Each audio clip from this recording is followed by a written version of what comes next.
이제 시간이 되었으므로 말씀, 오늘 우리에게 주시는 말씀 보겠습니다. 오늘 우리에게 주시는 말씀은 마태복음 3장 13절부터 17절까지 볼게요. 마태복음 3장 13절부터 17절까지 말씀 보겠습니다. 신약성경 마태복음 3장 13절부터 17절까지의 말씀입니다.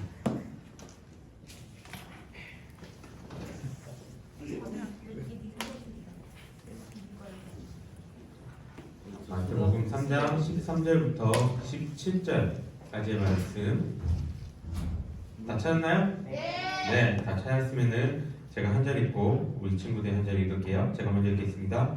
이때 예수께서 갈릴리로부터 요단강에 이르러 요한에게 세례를 받으려 하시니 요한이 말려 이르되 내가 당신에게서 세례를 받아야 할 터인데 당신이 내게로 오시나이까. 예수께서 대답하여 이르시되 이제 허락하라. 우리가 이와 같이 하여 모든 의를 이루는 것이 합당하니라 하시니 이에 요한이 허락하는지라.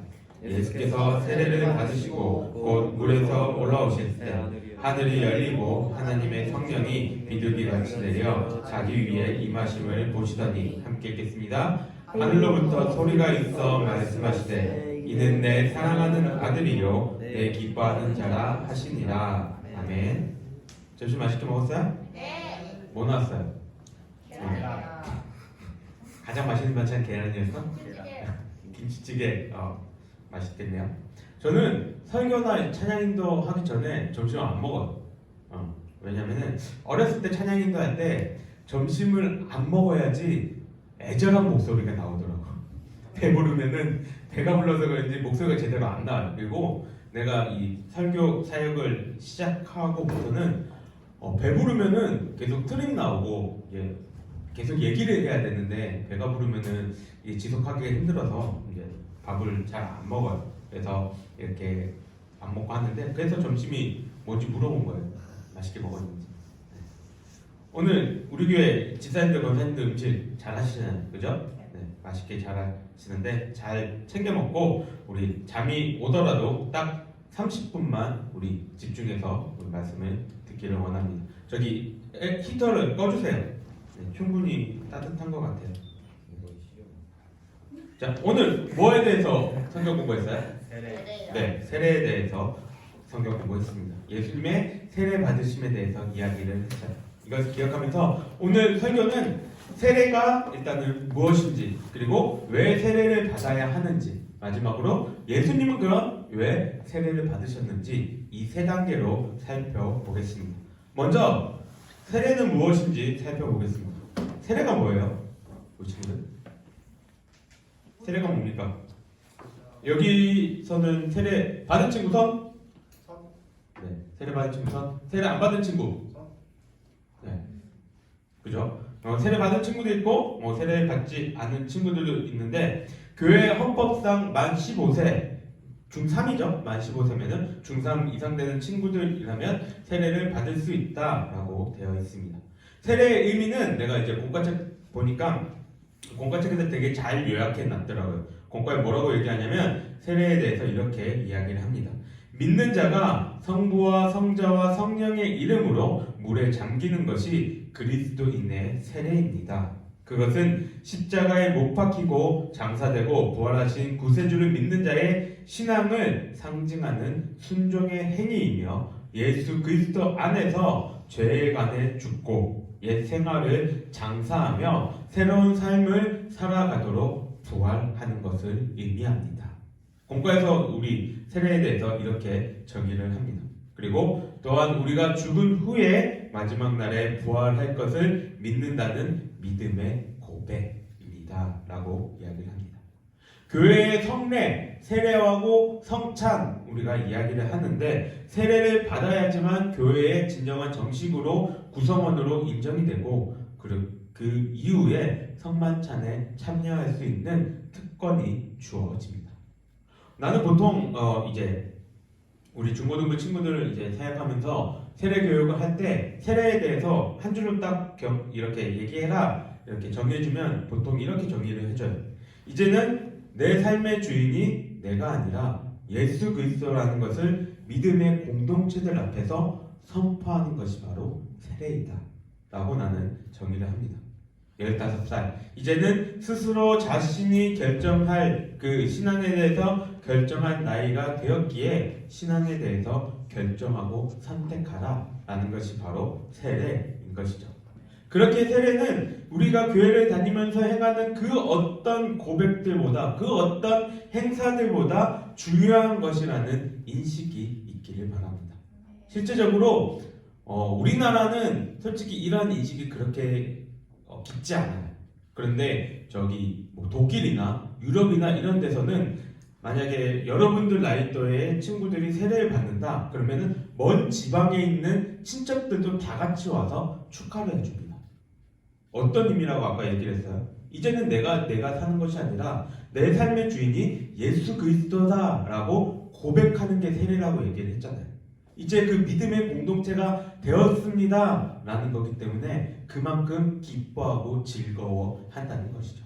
물론 우리나라에서는 이게 조금은 약할 수 있지만 여러분들의 마음속에 이러한 마음이 있기를 원합니다. 이미 세례를 받은 친구들은 다시 한 번 더 고민해 보세요. 내가 왜 세례를 받았고 그 세례가 나에게는 어떠한 의미가 있는지, 그리고 세례를 아직 받지 않았던 친구들에게는 그 세례는 내가 준비하면서 내가 어떠한 마음을 가지고 살아야 하는지 이거에 대해서 생각해 보기를 바랍니다.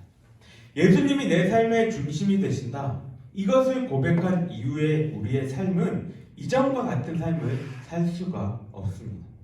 왜냐하면 우리는 신분이 바뀌기 때문이에요. 신분에 따른 이 바뀌는 이야기를 한 예를 들어서 해줄게요. 미안해요. 내가 예를 들게 이거밖에 없어요. 군대 이야기입니다. 우리 친구들 여러분이 이제 성인이 되면은 나는 군대 안 가겠지? 라고 생각하죠. 나도 그랬어요. 근데 내가 보니까 나 초등학교 5학년 때 그때 김일성이 죽었다고 뉴스에 나왔어요. 그래서 나는 그 뉴스를 보고 이제 학교 마치는데 이제 청소하고 집에 갔는데 그 뉴스를 봤거든요.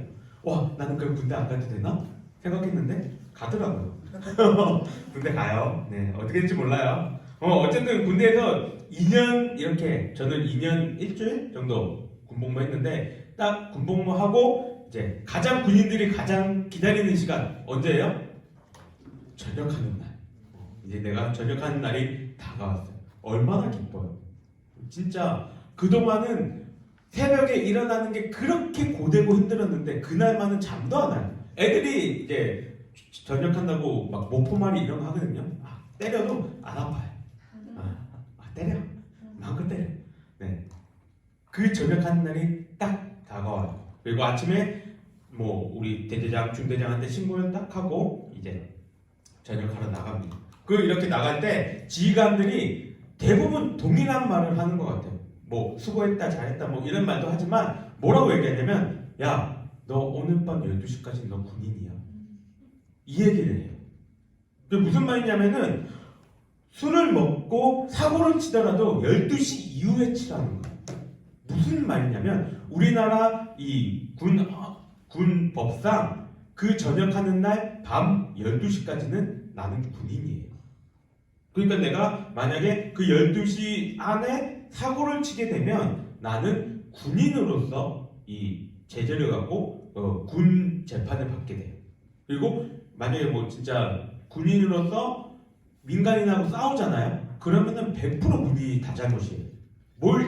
내가 다 배웠어요. 군인이 무조건 잘못이에요. 무조건 그래도 군인이 다 깜빡 봐야 되고 군인이 잘못이거든요. 그러니까 그 지휘관들이 뭐라고 얘기하냐면 너는 12시까지 군인이니까 네 신분은 그때까지 군인이니까 그때까지는 자중하고 12시 이후부터는 네 알아서 해 라고 이야기를 합니다. 마찬가지예요. 우리가 세례를 받으면 이제는 더 이상 예전과 같은 삶을 예전과 같은 신분으로 살아갈 수 없다는 겁니다. 문제는 세례가 무슨 힘이 있어서가 아니라 우리의 마음과 생각이 달라져야 하기 때문이에요. 그럼 여기서 질문이 하나 생기게 돼요. 왜 우리는 그럼 세례를 받을 수밖에 없는 것인가? 이런 원초적인 질문이 생기게 됩니다. 세례를 아까 간단하게 얘기하면 한 줄로 얘기하면 뭐라고 얘기했어요? 내 삶의 주인이 이제 내가 아니라 예수님. 그게 예수님이 내 삶의 이제 주인이시다. 이거를 고백하는 것이 세례라고 이야기를 했어요. 이 말은 다시 돌려보면 이전까지 내가 세례받기 전에 우리의 삶의 주인은 누구라는 거예요? 나라는 거예요. 이게 처음부터 이랬나요? 인간이 처음에 만들어졌을 때 그때부터 우리의 삶의 주인이 나였나요? 그죠? 아니죠. 아담과 하와가 만들어졌을 때 삶의 주인은 내가 아니고 하나님이셨어요. 그런데 무슨 일 때문에 이 주인이 바뀌게 된 건가요? 선악과. 그쵸. 창세기 3장 1절에 나오는 선악과 이야기 이후에 우리는 내 삶의 주인을 나라고 이야기를 하기 시작합니다. 뱀이 하와를 유혹할 때 이렇게 얘기해요. 너희가 그것을 먹는 날에는 너희 눈이 밝아져 하나님과 같이 되어 선악을 알 줄 하나님이 아십니다. 선악과를 먹으면 어떻게 된다고요? 하나님과 같이 된다고 유혹을 합니다.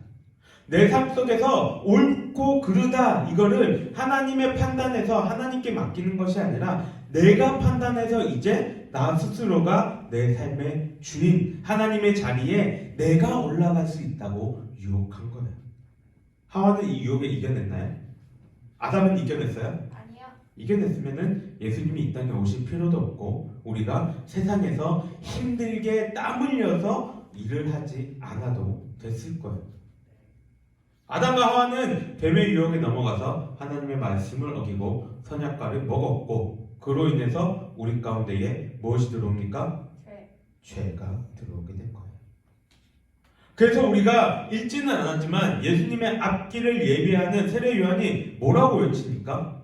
회개하라 라고 외친 거예요. 회개라는 건 뭐예요, 여러분? 그냥 내가 잘못했습니다. 하나님 나 잘못했어요. 용서해 주세요. 이게 회개예요? 여기까지가 회개가 아니에요. 회개는 지금 여기에 나타나고 있는 이 그림 잘 보길 바라요. 지금 어떻게 하고 있나요? 차가 가다가 꺾어서 유턴해서 돌아가고 있죠. 회개는 이거예요. 회개는 가던 길에서 방향을 꺾어서 다시금 그쪽으로 가지 않는 것, 그게 회개입니다. 죄의 길에서 떠나서 그 길을 다시금 걸어가지 않는 것이 회개라고. 세례 요한은 예수님의 사역이 시작되기 전에 많은 이스라엘 백성들에게 그 길에서 죄의 길에서 돌이킬 것을 이야기를 했어요. 왜 세례 요한은 자기의 이 별명처럼 세례를 주면서 이스라엘 백성들을 돌이키기를 원했을까요? 우리 친구들 중에 운동 좋아하는 친구들 있죠? 건우나 재훈쌤이나 운동 좋아하죠? 물어봅시다. 본격적인 운동을 하기 전에 제일 먼저 뭐 해야 돼요? 그쵸? 스트레칭. 우리말로 하면 뭐예요? 그쵸? 준비 운동을 해야 됩니다. 이런 거. 이렇게 땡기고. 이런 준비 운동 해야 됩니다. 준비 운동 왜 해야 돼요? 건우? 왜 준비 운동 굳이 바로 그냥 경기 뛰면 되잖아. 왜 준비 운동 해요? 부상 위험이 있어. 부상 위험이 있어서. 내가 유튜브를 이렇게 가끔 보는데 유튜브에 자주 보는 것 중에 하나가 뭐가 있냐면 전직 프로야구 선수들이 나와서 이렇게 막 이야기하는 그런 유튜브가 있는데 거기서 이런 얘기를 하더라고요. 자기는 어떤 투수는 자기가 던질 수 있는 자기 최대 공이 한 40개, 50개 정도밖에 되지 않는데 근데 그 정도를 던지기 위해서 보통 그러면은 한 40분, 50분밖에 못 던지는 거거든요. 근데 그렇게 던지기 위해서 이 사람은 준비 운동만 몇 시간 할까요? 준비 운동만 4시간, 5시간 한다고 합니다. 마사지 받고, 팔 풀고, 고무줄 당기면서 그 일을 4시간, 4시간, 4시간, 5시간 이렇게 한다고 합니다. 왜냐하면 실제로 그냥 바로 던졌을 때 다칠 위험도 있고 원래 그 경기에 딱 들어갔을 때 최상의 컨디션으로 던지기 위해서 이런 준비 운동을 한다고 합니다. 준비 운동은 이런 효과들이 있대요. 체온 상승의 효과도 있고, 심장 마비가 안 오게 할 수도 있고, 몸을 풀어주는 역할도 하고 그런 역할들을 하는 게 준비 운동이라고 합니다. 세례 요한이 예수님이 사역을 하시기 전에 먼저 앞서서 회개를 외친 것은 이러한 준비 운동의 과정이라고 이해하면 돼요. 이스라엘 백성들이 다가오실 예수님이 기대하고 굳어져 버린 그 마음과 생각을 조금 풀어주는 역할을 세례 요한은 한 것이죠. 그리고 자신이 베푸는 그 세례를 통해서 예수님이 전하시는 복음의 그 말씀들을 받아들일 수 있게 한 겁니다. 여기서 마지막 질문을 한번 해볼게요. 세례가 죄인들을 준비시키고 말씀을 듣는 마음이 되게 하고 회개를 하게끔 한다고 했는데, 그러면 왜 예수님은 세례를 받으셨습니까? 본문을 보면 예수님도 세례 요한에게 와서 세례를 받으십니다. 근데 세례는 뭐라고 얘기했어요? 죄인들이 회개하고 돌아오는 것이 세례라고 이야기를 했습니다. 그 말은 예수님도 죄인입니까? 아니잖아요. 죄인이 어떻게 죄인을 구원할 수가 있어요? 죄인이 죄인을 구원하지 못한다는 이 사실을 내가 이야기를 할 때 가장 많이 드는 비유가 있어요. 뭐 묻혔어요? 짜장면. 아니에요, 짜장면. 그거 말고 좀 더 달콤한 거. 초콜릿. 그죠? 초콜릿. 이 친구가 얼굴과 몸에 초콜릿을 묻혔습니다. 손하고 얼굴 보세요. PTSD 올 것 같아. 근데 지금 여기 이 친구만 있지만 옆에 동생이 있다고 생각해 봅시다. 뭐 언니나 오빠가 이렇게 먹었으면 동생은 어떻게 먹었을까요? 더 하면 되겠지? 덜 하진 않을 거예요. 그렇죠? 동생도 이렇게 초콜릿을 온몸에 칠하고 있어요. 자, 언니가 에이 초콜릿을 그렇게 먹으면 어떡해? 얼굴에 초콜릿 다 묻었잖아. 이러고 슥 닦아줍니다. 깨끗하게 됐을까요? 아니요. 왜요? 초콜릿 묻어 있어요. 네. 언니도 이미 손과 온몸에 초콜릿이 묻어져 있기 때문에 죄인이 다른 죄인을 구원할 수 없다는 것은 이것과 같아요. 나도 초콜릿으로 인해서 지저분하고 막 손이 장난이 아닌데 누구를 깨끗하게 해줄 수가 있겠습니까? 예수님이 성령으로 잉태되셔서 이 땅에 오신 것은 우리와 같은 죄인의 모습이 아니게 오시기 위함입니다. 그럼 예수님은 죄가 없으시다는데 그럼 예수님은 왜 세례를 받으셨을까요? 우리와 같은 의문을 가지고 있는 세례 요한이기에 세례 요한도 예수님에게 이렇게 이야기를 합니다. 본문 15절 예수께서 대답하여 이르시되 이제 허락하라. 세례 요한이 이렇게 질문하다 예수님은 이렇게 대답하세요. 예수께서 대답하여 이르시되 이제 허락하라. 우리가 이와 같이 하여 모든 의를 이루는 것이 합당하니라. 예수님이 세례를 받는 것이 모든 의를 이루는 것이에요. 의라는 것을 한마디로 딱 요약해서 얘기한다면 하나님의 뜻에 따라 행하는 것, 그것이 의입니다. 의입니다. 의입니다. 내가 방금 발음하기도 이상한 의입니다. 네, 알아듣죠? 네. 그렇다는 거예요. 예수님의 세례를 받으시는 것은 아담과 하와의 범죄로 인해서 하나님과 관계가 멀어진 그 우리들을 위해서 구원을 베푸시겠다 하신 그 하나님의 약속의 성취입니다. 하나님의 아들로서 이 일을 감당하는 것이 아니라 우리와 같은 인간의 모습으로 모든 죄에 대한 형벌을 감당하시고 고난을 받으심으로써 죄의 그 모든 대가를 예수님이 짊어지겠다 선언인 것이에요. 그래서 우리는 세례를 통해서 예수님을 우리의 삶의 주인으로 섬기겠다 고백하면 예수님이 열어주신 그 구원의 길이 우리에게도 주어지는 것입니다. 이 모든 일이 하나님의 계획하신 일이라는 것을 알 수 있는 근거는 본문 16절과 17절입니다. 세례를 받으시고 물에서 올라오실 때 하늘이 열리고 성령님이 비둘기같이 이렇게 내려오셨고 하나님은 소리로 내 사랑하는 아들이요 내 기뻐하는 자라 라고 말씀하세요. 삼위일체 하나님이 이곳에 함께 계심을 보여주시면서 이 세례를 통해 예수님의 세례를 받으시는 것을 통해서 인류 구원의 역사들이 진행될 것임을 말씀하고 계신 거예요. 기독교를 믿지 않는 혹은 기독교를 싫어하는 사람들이 이런 이야기를 합니다. 왜 맨날 너희들에게만 구원이 있다고 이야기를 하냐? 왜 맨날 예수를 믿어야지 구원을 얻는다고 이기적으로 그렇게 이야기를 하냐라고 평가하며 손가락질합니다. 왜 예수님에게만 구원이 있겠어요? 예수님만이 우리의 죄를 짊어지시고 죽음을 당하셨기 때문이에요. 예수님만이 우리를 위해서 희생하셨고 그 길을 우리에게 열어주셨기 때문입니다. 이 점을 기억하면서 예수님의 세례는 하나님이 우리를 구원하시기 위해 창세전부터 계획하신 일이었다는 것. 그리고 예수님은 모든 것을 내려놓으시고 우리를 위해서 십자가에 달려 돌아가셨음을 기억하기를 바래요. 이번 주 수요일부터 40일 동안이 사순절 기간입니다. 사순절이 무슨 날이에요? 1년에 한 번씩만 얘기해줘서 기억이 잘 안 나요? 사순절 무슨 날일까요? 주글사 맞아요? 주글사? 살짝 나는 흔들리는데?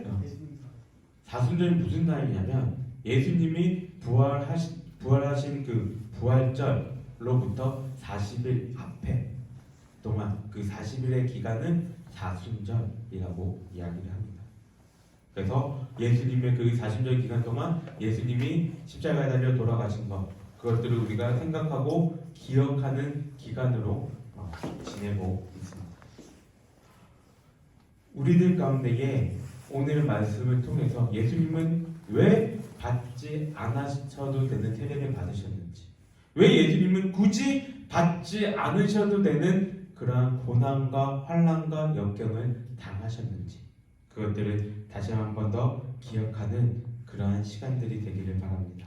그리고 마지막으로 우리가 교회를 다니고 예수를 믿는다는 이 사실이 나를 위해서 행하셨다라는 것들을 믿고 내 삶의 주인이 내가 아니라 예수님이라 고백하는 이 점에 대해서 여러분 스스로가 잘 한번 고민해보고 생각해 볼 수 있는 그러한 한 주간이 되기를 간절히 바랍니다. 기도하겠습니다. 사랑과 은혜가 충만하신 하나님 아버지 감사합니다. 오늘 이 말씀을 통하여서 예수님이 왜 세례를 받으셨으며 또한 예수님이 이 땅에 오신 이유에 대해서 생각해 보았습니다. 우리를 위해서 죄 없으신 예수님께서 십자가에 달려 돌아가시고 죽음까지 각오하셨다는 그 사실들을 우리가 다시 살펴보면서 우리의 삶 가운데에 주님이 내 삶의 주인이라 고백할 수 있는 그러한 삶의 고백이 있기를 원합니다. 우리 친구들 가운데에 세례를 받음으로써 또한 세례를 받은 친구들은 내 삶을 다시 한 번 더 돌아보면서 이제는 나의 삶이 이전과 같지 않은 세상 사람들의 삶과 같지 않은 그러한 삶을 살아갈 수 있도록 우리 가운데에 은혜를 부어주시고 또 성령의 충만한 가운데에 주님을 온전히 바라볼 수 있도록 인도하여 주시옵소서. 여호와는 내게 복을 주시고 너를 지키시기를 원하며 여호와는 그의 얼굴을 내게 비추사 은혜 베푸시기를 원하며 여호와는 그 얼굴을 내게로 향하여 드사 평강 주시기를 원하노라. 아멘. 수고하셨습니다. 오늘 학수는 목요일 나가요? 야, 하고 있으면 목요일 나와요? 야, 저 들어밖에 없어요. 아니요, 나도 가요. 아니, 학생. 나도 가요. 학생이요. 학생이요? 우리 애기들도 다 3명 가요. 아, 그래요? 여기 3명이 중요하지 뭐. 그러니까 니네한테 돌봐요. 고민 내려와. 고민 내려와. 혼자도 힘들어요. 저희 엄마가 좋아하는 창양팀도 집회에 있어서 아마도 거기 갈 것 같긴 해요. 왜냐면 계약 하기 전에 한번